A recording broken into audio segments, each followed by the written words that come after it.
Hey guys! So today's video is going to be about this magnificent beauty right here. This is the Vitex tree, or also known as the Chaste Tree.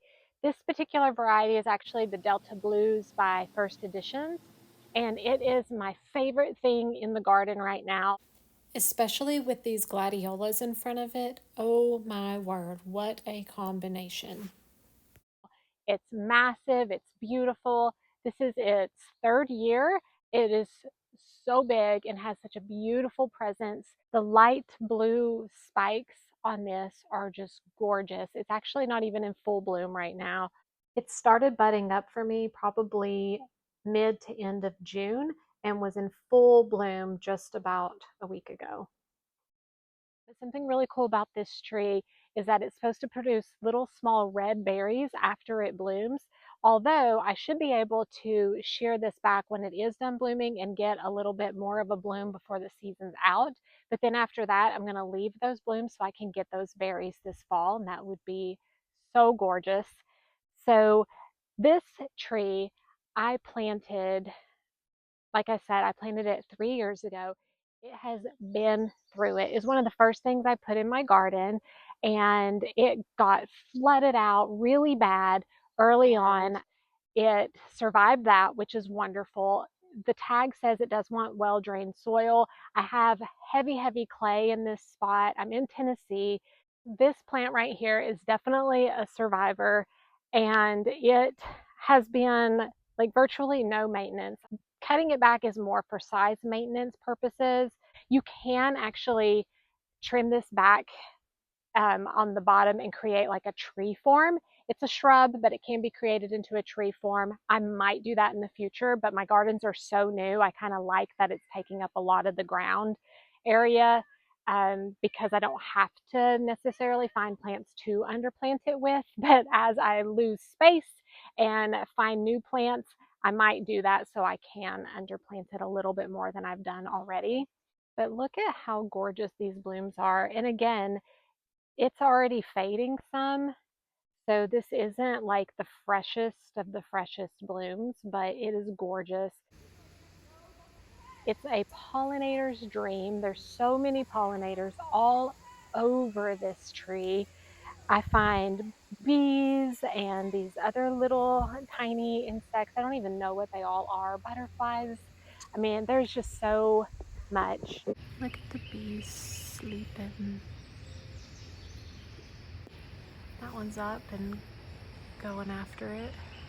I found just a couple Japanese beetles, but I don't think this is something that they love. I've not seen any destruction from the Japanese beetles on this, so that's a huge plus because my roses and my rose of Sharon get eaten up with Japanese beetles here in Tennessee. But I've not seen any disease. There's no powdery mildew. I'm not seeing any issues with this plant. It is just so incredibly healthy and I love it.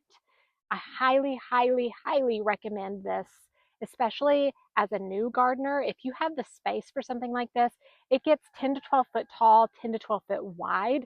But again, you can trim it up into a tree form. So if you don't have that much ground space, you can trim it up some. So this is what the trunk looks like down low. It has multiple trunks coming off of it. Some of these that are like coming to the side here, and maybe this one right here, I could cut off and that would make it a little bit more of a tree form. And I might do that in the future. It has been a spectacular, spectacular shrub for me. Now, I have a butterfly bush really close to this chaste tree right here. And the comparison, it just doesn't even compare. The chaste tree wins out huge. I'll show you my butterfly bush, and there's just, again, no comparison. The blooms are magnificent. So this is the butterfly bush that I have. Again, a lot of the blooms on this are done. I need to cut it back some. And the butterflies are all over this, which is wonderful.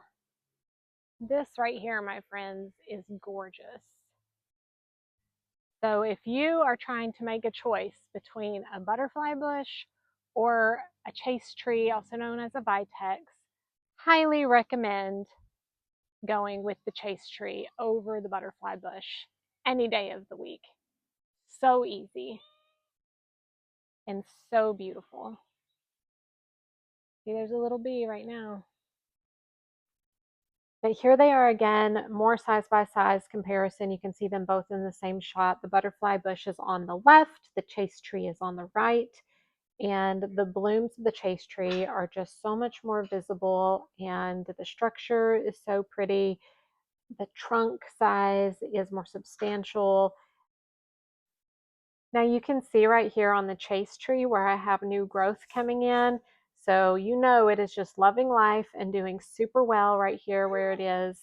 And I've also got it by this dry creek bed from where it was getting flooded out before. We put this in to help with the water flow so we have no more issues. So I think my soil is draining pretty well now at this point. I do have it underplanted with these phlox, which are absolutely gorgeous, and I just love how it all pairs together.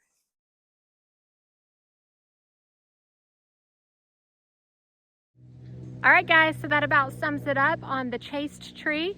I appreciate you all watching the video. This is definitely my #1 in the garden right now. Perfect for beginners because there is zero maintenance. Make sure you are in a zone 6 through 9 though, so this tree can thrive and survive. And I appreciate you guys so much. Thanks for watching and happy gardening.